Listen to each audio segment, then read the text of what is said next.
자, 사람은 무리를 이루지 않고는 살아갈 수가 없다. 하지만 무리를 이루더라도 서열 질서가, 신분 질서가 확립되지 않으면 사람들 사이에 싸움이 일어나고 말 것이다. 사람들 사이에 싸움이 일어나면 나라가 어지러워진다. 나라가 어지러워지면 사람들은 궁벽해지고 말 것이다. 따라서 서열 질서가 없다는 것은 사람들에게 아주 큰 해악이고, 반대로 서열 질서가 있다는 것은 천하의 근본적인 이득이다. 그런데 인구는 서열 질서를 관리하는데 중추적인 역할을 한다고 할 수 있겠다. 사람들을 다스리는 군주라는 의미에서 인군이라는 말을 썼죠. 신분 질서의 정점입니다. 인군은, 군주는. 따라서 인군을 기리는 것은 천하의 근본을 기리는 것과 같고, 인군을 안정시키는 것은 천하의 근본을 안정시키는 것 같으며, 인군을 귀하게 여기는 것은 천하의 근본을 귀하게 여기는 것과 같다. 군주야말로 신분 질서의 가장 중추적인 사람이고, 신분 질서는 세상을 다스리는 이치이기 때문에 군주를 예우하는 것은 당연하다라고 얘기하는 거죠. 자, 옛날에 선왕이 사람들의 신분을 나누고 사람들의 여러 특징에 대한 등위가 서로 다르도록 했으니, 이에 따라 누군가는 아름답고 누군가는 못생겼으며 누군가는 후하게 받고 누군가는 박하게 받게 되었다. 또한 누군가는 편안하고 즐겁게 살고 누군가는 수고롭고 힘들게 사는 것이다.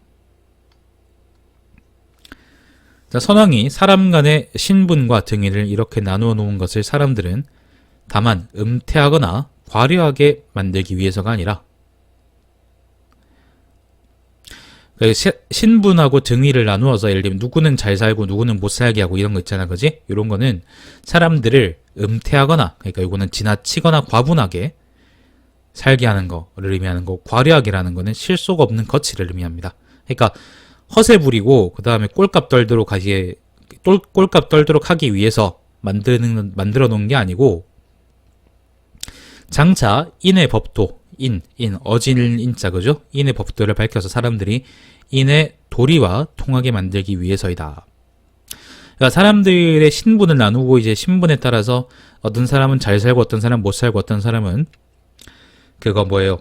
편한 일을 하고 어떤 사람은 힘든 일을 하게 만들어 놓은 것 자체가 사람들이 일부러 게으르게 살고, 그리고 자기 이제 가진 거에 대해서 되게 과분하게 꼴값 들고 남한테 이제 꼬장 부리고 그렇게 하라고 그런 게 아니라, 예를 들면 어떤 병신처럼 이제 비행기 안에서 이제 비빔밥 때문에 이제 그 뭐예요, 온갖 개진상 떨라고 이제 만들어 놓은 게 아니라, 인의 법도를 밝히고 인의 도리를 따르게 하기 위함이다 라고 하는 겁니다.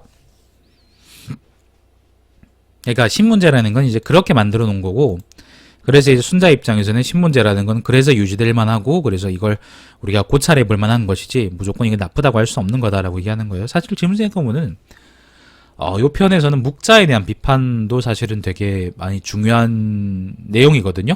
그걸 생각해보면 아마 묵자에 대해서 비판하려고, 묵자는 신문제를 부정하니까 일부러 그렇게 써놓은 게 아닌가, 그런 생각도 좀 들어보고 그래요. 자, 따라서 군주가 옷이나 물품에다가 무늬를 조탁하고,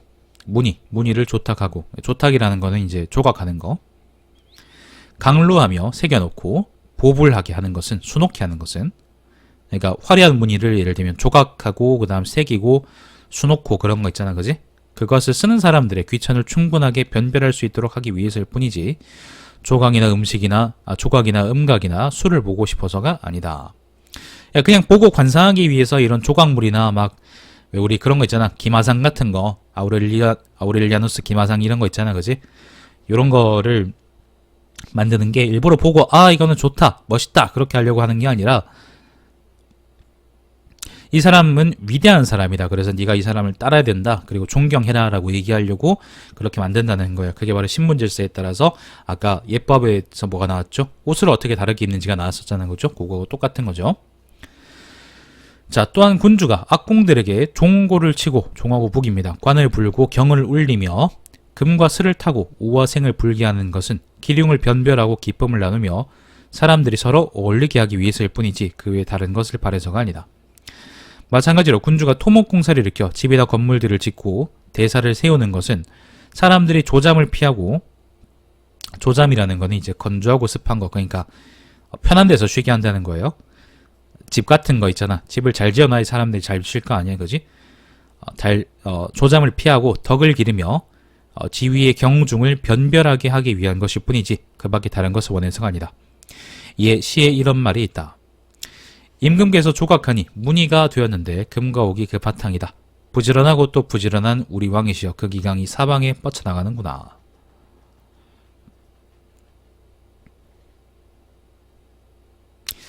시의 원래 내용은 사실 별 그거 없고요. 의미 없고요. 원래의 시는 그냥 서정시고요. 조탁 조탁기장이라는 말 때문에 아마 인용을 한 것 같아요. 조탁이라는 게 아까 이제 조각하는 거 그랬잖아, 그지? 아마 이거 끼워 맞춘 게 아닌가 싶어요.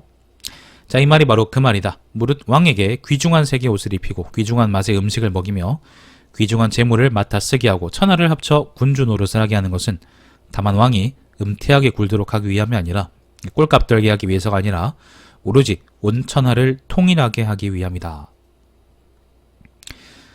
각자의 신분에 따라서 각자가 누리는 게 다르고, 근데 그 누리는 게 다르다는 거는 예를 들면 그 신분에 따라서 그 사람이 예를 들면 이 사람은 평생 놀고 먹을 수 있을 만한 사람이다 라고 정해놓은 게 아니라 이 사람은 다른 사람보다 좀 더 어렵고 그러니까 어렵고 이제 막중한 일을 해야 되고 그 일에 대한 책임과 책임에 대한 존경이 담겨 있는 것이다 라고 하는 게 순자의 이야기입니다.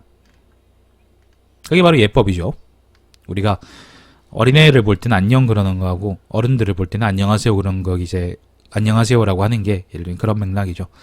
사실 그리고 반대로 생각한다 그러면 왕인데 만약에 왕인데 그 왕이 왕 노릇을 못한다 그러면은 그 왕한테 이제 안녕하세요라고 하는 것보다는 개새끼야라고 하는 게 사실 맞을 수 있다라고 하는 게 반대로 뒤집어 보면은 순자의 설이기도 하죠. 생각해 볼 만합니다. 맹자도 비슷한 얘기를 많이 하죠, 그죠?